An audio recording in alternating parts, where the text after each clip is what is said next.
Hola, bienvenidos a este video tutorial sobre el tema de ángulos de elevación y depresión, en donde veremos una breve introducción sobre el tema y resolveremos algunos ejercicios para poder ilustrarlo. Muy bien, vamos primeramente a definir lo que son los ángulos de elevación y depresión. Primeramente, el ángulo de elevación es el que se forma entre la horizontal del observador y el lugar observado cuando éste está situado arriba del observador. O sea, tenemos este ejemplo que les estoy mostrando de este lado, con esta persona que se encuentra abajo, y su ángulo de elevación vendría siendo hacia arriba, a partir del eje horizontal. Ahora bien, el ángulo de depresión es el que se forma entre la horizontal del observador y el lugar observado cuando éste está situado abajo del observador o debajo del observador. En este caso, si podemos ver, tenemos al observador en la parte de arriba y el ángulo de depresión vendría siendo el que se dibuja abajo de su línea de vista horizontal. Para poder ilustrarlo mejor, es importante hacer triángulos rectángulos, ¿verdad? Dependiendo la perspectiva del observador, veremos si el ángulo es de elevación o de depresión. Muy bien, es importante aclarar que tanto el ángulo de elevación como el ángulo de depresión se miden desde la horizontal, o sea, desde el eje de las X. Aquí, por ejemplo, tenemos un ángulo de elevación y yo dibujo mi eje de las X o mi eje horizontal. Y mi ángulo, en este caso, es de elevación porque va hacia arriba. En este caso, si ustedes observan en esta imagen, tengo un observador en la parte de arriba de un edificio, de un acantilado, y mi ángulo es de depresión porque la línea de visión está hacia la parte de abajo. Dibujo mi eje de las X siempre. Muy bien, entonces, en conclusión, dependiendo de la perspectiva del observador, definiremos si el ángulo es de elevación o de depresión. Vamos a ver algunos ejemplos para poder ilustrar esto. Vamos a ver este ejemplo. Dice, si una persona se encuentra a 50 metros de la base de un edificio y observa la cumbre con un ángulo de elevación de 30 metros, determine la altura del edificio. Si ustedes observan, tengo aquí un triángulo rectángulo que me ayuda a ilustrar qué es lo que está sucediendo. El observador se encuentra a 50 metros de la base del edificio. Aquí tengo a mi observador y a 50 metros de la base del edificio que vendría siendo esta. O sea que entre el observador y la base hay una distancia de 50 metros. Ese es el primer dato que me están dando. Y te dan un ángulo de 30 grados. Si ustedes pueden observar, es un ángulo de elevación, porque el observador está viendo hacia la parte de arriba del edificio. Para poder resolver estos problemas vamos a utilizar razones trigonométricas, como ya lo hemos visto en temas anteriores, las principales, seno, coseno y tangente. Ahora bien, es importante, repito, que dibujemos nuestro triángulo rectángulo para saber qué información tenemos y qué información nos están pidiendo. En este caso, ¿qué datos tengo?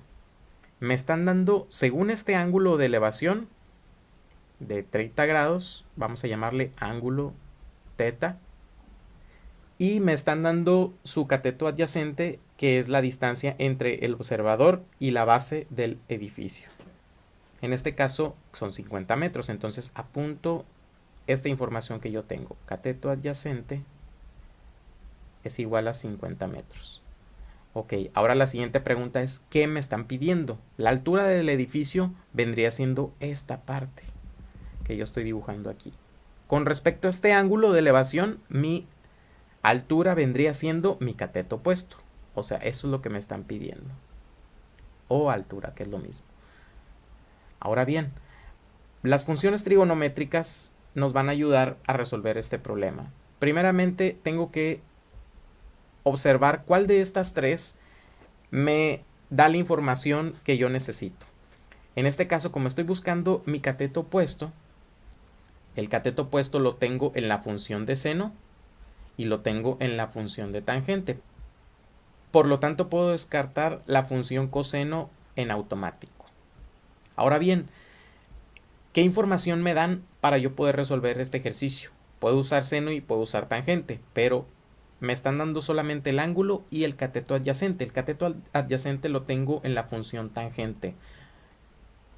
La hipotenusa en la función seno yo no la tengo, por lo tanto puedo descartar la función seno y uso la tangente. Ahora bien, sustituyo mi información en la función tangente.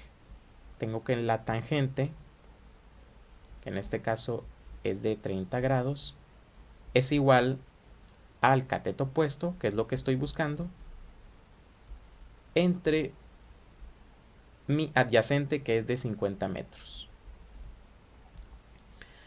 Para yo despejar este, paso multiplicando porque está dividiendo el 50 hacia el otro lado de la igualdad. Y me quedaría el despeje así. El cateto opuesto es igual a 50 por la tangente de 30 grados. Es importante aclarar que no vayas a multiplicar el 30 por el 50, porque el 50 está multiplicando a toda la función tangente, no solo a los 30 grados.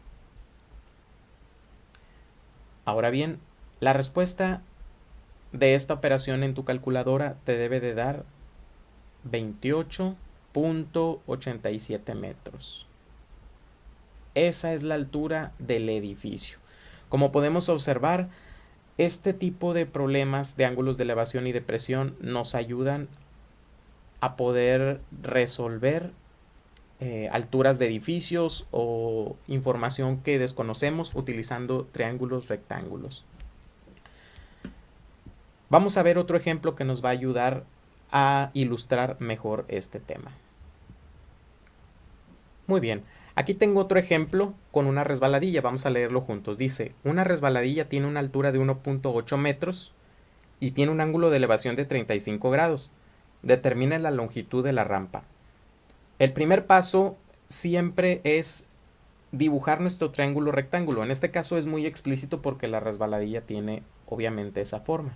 Pero es importante dibujarlo para saber qué información tenemos y qué información nos piden. Aquí voy a dibujar mi triángulo.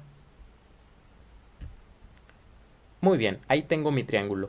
Me dan un ángulo de elevación. Si es de elevación, tiene que ser este de abajo.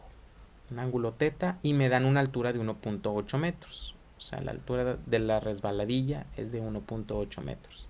Entonces, yo apunto primeramente qué información tengo. Me dan un ángulo, lo pongo de este lado, de 35 grados y una altura que en este caso la altura vendría siendo con respecto a este ángulo mi cateto opuesto. Recuerden que el cateto opuesto es el que está en la parte de enfrente del ángulo que estamos analizando. En este caso es de 1.8 metros. O sea, si tengo mi ángulo de elevación aquí, el de enfrente es el opuesto. En este caso sería la altura. ¿Y qué información me piden? La longitud de la rampa. La longitud de la rampa es esta parte, que vendría siendo mi hipotenusa.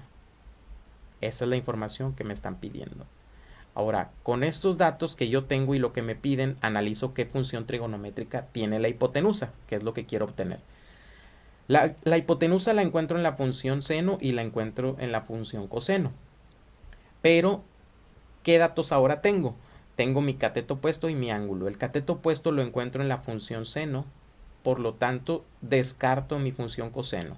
Y descarto mi función tangente porque ahí ni siquiera tengo mi hipotenusa. Voy a usar esta función.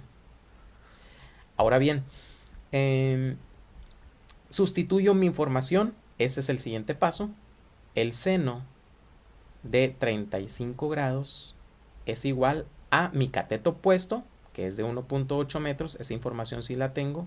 Entre mi hipotenusa, que es la que me piden obtener. O sea, la longitud de la rampa. Para yo despejar esto, mi hipotenusa está en la parte de abajo. Entonces necesito hacer dos pasos. Primero, pasarla multiplicando hacia el seno de 35 y después hacer un segundo despeje.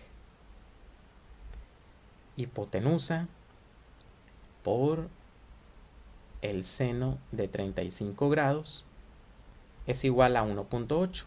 Y ahora bien, a la hipotenusa le estorba el seno de 35, están multiplicándose, lo voy a pasar dividiendo entre el seno de 35. Es importante que observen cómo solamente se invirtieron de lugares. Si quieren ahorrar este paso, pasé la hipotenusa hacia el lado donde está el seno de 35 y el seno de 35 lo pasé hacia abajo en lugar de la hipotenusa. Hice como un intercambio, ¿verdad? Me ahorré este paso, pero bueno. Al hacer esta operación en tu calculadora, el valor de la hipotenusa es de 3.14 metros. Muy bien. Entonces, con este tipo de ejemplos nosotros podemos obtener información importante sobre altura o lados. Es importante saber qué datos tenemos y qué es lo que te piden para poder analizar qué función trigonométrica voy a utilizar. Muy bien, por hoy es todo y cualquier duda déjenmela en los comentarios. Que tengan un excelente día. Saludos.